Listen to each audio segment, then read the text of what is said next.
Nous commençons ce matin, encore une fois, et notre étude de Colossiens, et nous terminons le chapitre 1 ce matin. Et nous sommes dans un texte qui n'est pas tout à fait facile. Dernièrement, une sœur me posait la question par rapport à ce texte-là. Et je lui ai dit, si tu veux être un peu patiente, on va le faire dans Colossiens. Et c'est ce matin que nous allons parler de cela. Donc, si vous voulez bien, nous allons commencer par la prière. Notre Père du ciel, aide-nous à comprendre ce matin ce que l'apôtre Paul veut nous parler. Et ce qu'il veut nous parler, encore une fois, comme c'est son habitude, il veut nous parler du Fils, de son Sauveur, de son Seigneur. Il continue dans la même pensée. Il veut nous démontrer la suprématie de Jésus-Christ sur toutes choses. Et ce matin, il va continuer son exposé afin d'aider chacun de nous à rester attachés à l'espérance de l'Évangile, comme on a vu hier. Dirige-nous, que ton esprit nous anime afin de comprendre ce texte. Parce que si on le comprend, nous allons être plus forts dans la foi. Amen.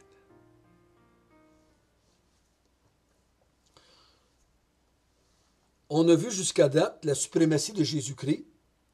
Il est suprême parce qu'il est le Créateur de toutes choses. Il est suprême parce qu'il est le premier au-dessus de tout. Il est le suprême parce qu'il est la tête de l'Église. Il est le suprême parce qu'il est le réconciliateur de toute la création avec son Dieu. Et ce matin, nous allons voir une autre vérité et nous allons, pour ce faire, nous allons lire à partir du verset 24 jusqu'au verset 29.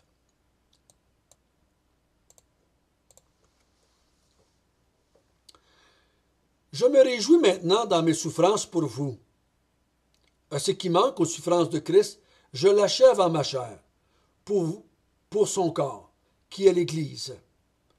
C'est d'elle que j'ai été fait ministre, selon la charge que Dieu m'a donnée auprès de vous, afin que j'annonce pleinement la parole de Dieu. Le mystère caché de tout temps et dans tous les âges m'est révélé maintenant à ses saints. Dieu a voulu leur faire connaître la glorieuse richesse de ce mystère parmi les païens, savoir Christ en vous, l'espérance de la gloire.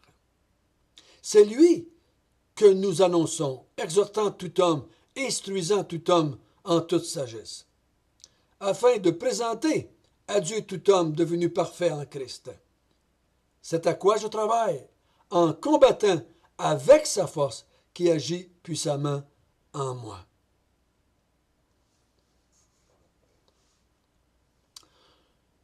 L'apôtre Paul ici va terminer son exposé et là il va dire quelque chose des fois qui nous laisse un peu perplexes. Il dit qu'il se réjouit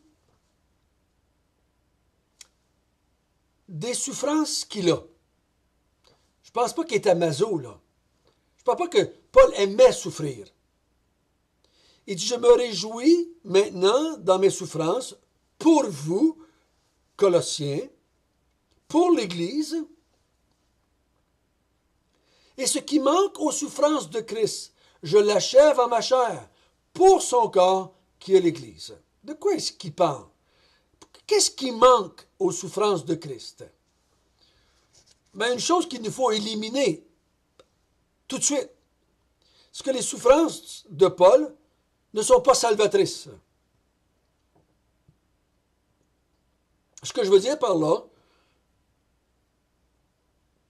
le salut a été accompli par Christ et par Christ seul. Il est le seul chemin. Il est le seul salut. Paul ne peut pas ajouter au salut accompli en Christ. Mais si vous me permettez de faire le lien avec le verset 18, il est la tête du corps de l'Église. L'Église, c'est son corps mystique. Et Paul, il dit qu'il souffre afin que l'Église puisse se compléter. Vous vous souvenez quand Christ est venu à la rencontre de Paul sur le chemin de Damas et qui a dit « Pourquoi est-ce que tu me persécutes, Saul? » Saul dit « Qu'est-ce que t'es, toi? Je te connais pas. Qui es-tu, Seigneur? Pourquoi dis-tu que je persécute? »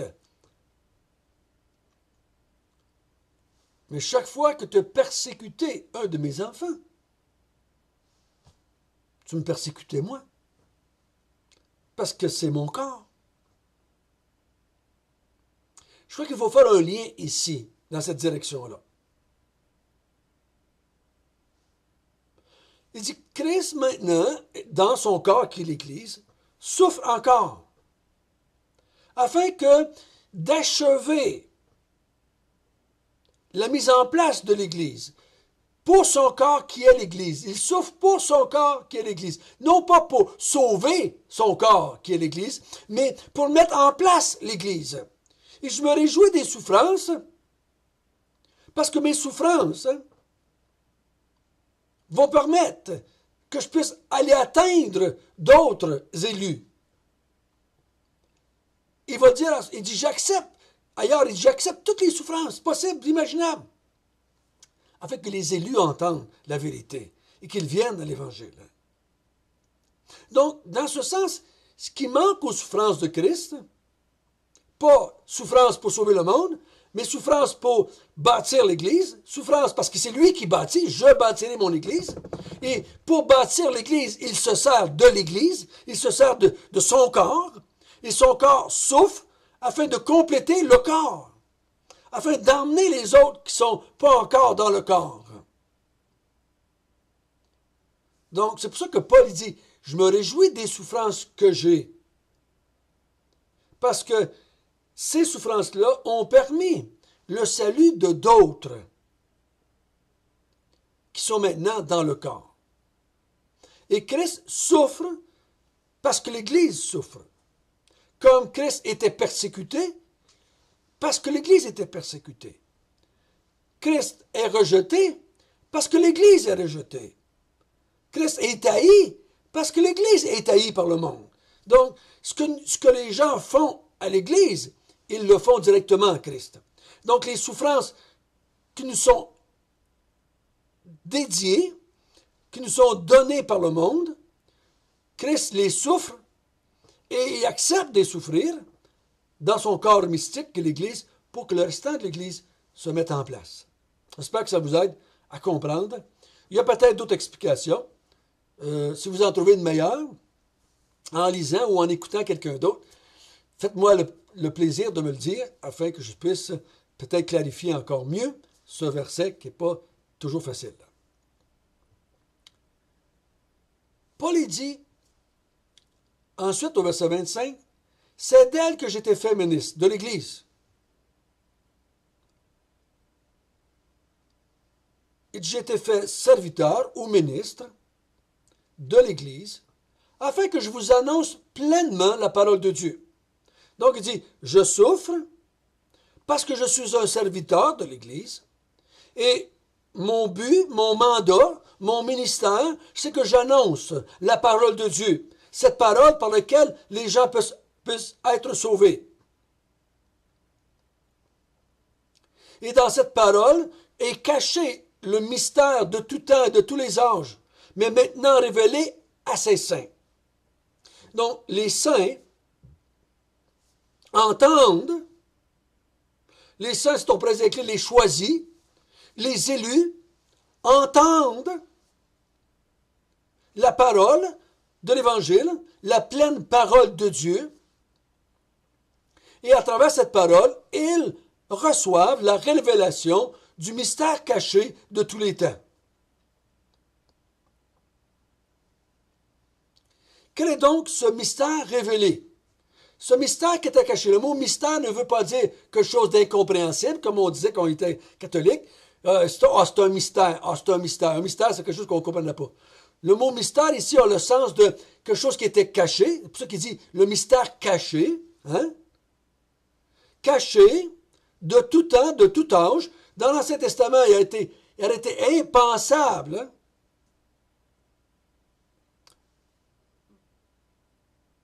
Il a été impossible de voir dans l'Ancien Testament ce que Paul révèle ici aux saints. Qu'est-ce qu'il révèle au verset 27? Dieu a voulu leur faire connaître la glorieuse richesse de ce mystère parmi les païens, savoir Christ en vous, l'espérance de la gloire. Le message, frères et sœurs, le message, c'est le Christ. Et le mystère, c'est le Christ. C'est le Christ dans les païens. Ce mystère parmi les païens. Les Juifs pensaient que c'était pour eux autres, le Messie. Mais Paul dit ici, le Messie vient et vient habiter en vous. Et à cause qu'il est en vous, vous avez l'espérance de la gloire. C'est lui que nous annonçons. C'est par lui que nous exhortons tout homme et instruisons tout homme en toute sagesse. Pourquoi? Afin de présenter tout homme à Dieu devenu parfait en Christ. Oh, il dit, il faut que je présente Christ. Si je ne présente pas Christ, il n'y a plus de salut possible. Il faut que j'annonce Christ. Il faut que j'instruise tout homme dans la sagesse qui est Christ. Il faut que je présente Christ pour que les gens puissent être présentés devant Dieu devenu parfait, comme on a vu tout à l'heure là, au verset 22. Hier, excusez, verset 22. Hein? Saint, sans défaut, sans reproche. Il faut que je sois parfait pour être présenté devant Dieu. Jamais rien d'imparfait va se présenter devant Dieu. Il dit, si je parle des anges, si je parle des saints, si je parle des œuvres, si je parle de n'importe qui d'autre, ça ne fera rien dans leur vie. Mais si j'annonce la pleine parole de Dieu, si j'annonce le mystère caché de tous les temps, si j'annonce Christ,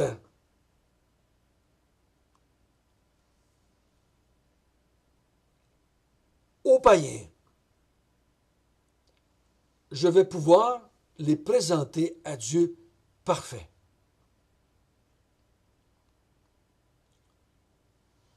Et je ne sais pas si vous avez remarqué, depuis le verset 15, on a souvent le mot voulu. Car, au verset 19, car il a voulu. Au verset 20, il a voulu. Et au verset 27, Dieu a voulu. C'est Dieu qui veut toutes choses. Vous vous souvenez dans Éphésiens, il dit, Dieu a tout fait ce grand plan de salut pour les élus parce que c'était sa volonté, selon sa propre volonté. C'est lui qui a voulu créer le monde. C'est lui qui a voulu réconcilier le monde. C'est lui qui a voulu annoncer par Christ l'espérance. C'est lui qui a voulu réconcilier le monde afin qu'on soit reconnu parfait devant lui. Et c'est lui qui a voulu ça. C'est pour ça qu'on lui donne toute la gloire. Et je crois personnellement qu'on ne peut pas empêcher Dieu de faire ce qu'il veut. Vous ne pouvez pas empêcher Dieu de faire ce qu'il veut dans votre vie. Vous ne pouvez pas empêcher Dieu d'accomplir son plan de salut. Vous ne pouvez pas, je ne peux pas, par mes niaiseries, par mes folies, par mes péchés, empêcher Dieu d'accomplir son plan salvateur, si c'est un mot.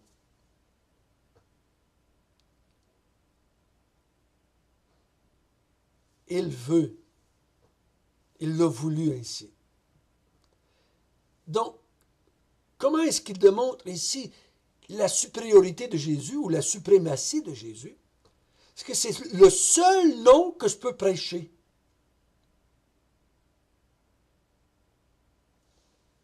Pour pouvoir présenter les hommes à Dieu devenu parfait. Oh, je me souviens toujours d'un homme, une fois, que j'avais connu, à qui je parlais du Seigneur. Cet homme me parlait de toutes ces visions qu'il avait eues, de tous ces songes, ces révélations et tous ces rêves qu'il avait faits. En tout cas, c'était vraiment des rêves spectaculaires.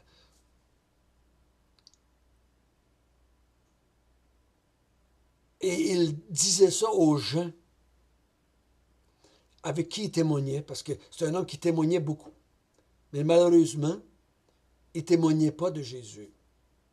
J'ai dit, mon cher ami, tout ce que tu as rêvé, imaginé, ou ben non, appelle la vision, ce que tu veux, songe si tu veux. Même si tu le compteras à tout le monde des centaines de fois, jamais quelqu'un va être sauvé avec ça. Moi, j'ai dit, garde-les pour toi. Tu as vécu ça, tu dis, garde-les pour toi. Mais quand tu parles à quelqu'un, parle de Jésus. On ne parle pas des baptismes. On ne parle pas de ce qu'on peut faire ou ce qu'on a le droit de faire ou le droit de ne pas faire. Nous parlons d'une personne, Jésus-Christ, mystère caché de tous les temps, mais révélé maintenant aux saints par la puissance du Saint-Esprit. Et c'est cette prédication-là de Jésus qui peut permettre aux gens de se présenter devant Dieu parfait, saint, sans défaut, sans reproche. Donc il dit, laissez-les faire, laissez-les tomber, ceux qui vous parlent des anges, ceux qui vous parlent des saints, ceux qui vous parlent de d'autres dieux, de d'autres grands prophètes, Mahomet, Krishna, Bouddha, laissez-les tomber. Ils ne peuvent pas rendre personne parfait. Même s'ils ont des belles leçons morales à compter, même s'ils ont des belles expériences, même s'ils ont fait des miracles, tout ce que vous voulez, ils ne peuvent pas emmener personne à la perfection. 1,3 milliard, 400 millions de musulmans qui ne peuvent pas être emmenés à la perfection par le prophète Mahomet et le Coran. Le seul qui peut nous emmener à être parfaits et à être présentés devant Dieu sans crainte et sans peur, c'est la proclamation de Jésus-Christ. Sa mort, sa résurrection et tout son ministère, toute sa personne. Et Paul termine au verset 29, « C'est à quoi je travaille en combattant avec sa force qui agit puissamment en moi. » Paul dit, je fais cela. J'accepte la souffrance, la prison, la flagellation, la lapidation. J'ai accepté tout ça. Mais je le fais par sa puissance. C'est lui qui l'a voulu et c'est lui qui a mis en moi le vouloir et le faire. Il m'a donné cette puissance-là pour que je fasse ça. C'est pas par moi-même que j'ai été capable de faire cela. C'est pas par moi-même que j'ai vu les souffrances comme un sujet de joie. Ce n'est pas par moi-même. C'est par la puissance de Dieu qui agit en moi. Et cette puissance-là, c'est l'Esprit Saint. Jésus avait dit, ne partez pas avant d'en recevoir cette puissance qui vient d'en haut, qui vous permettra d'être mes témoins. Oh, frères et sœurs, tous les élus sont comme Paul. Tous les saints sont comme Paul. Paul n'a pas eu plus de révélations que les saints à qui il a donné cette révélation-là. Et ces saints-là l'ont transmis. Et jusqu'à nous, aujourd'hui, nous avons la révélation du mystère caché de tous les temps, qui est Christ qui vit en nous. Espérance de la gloire, qui nous a rendus parfaits, afin d'être présentés devant Dieu. Notre Père, merci, merci de la révélation que tu nous as faite de ton Fils Jésus-Christ. Merci qu'il habite en nous maintenant. Et à cause de la réconciliation qu'il a accomplie dans sa chair, nous sommes devant toi, parfaits, en Jésus.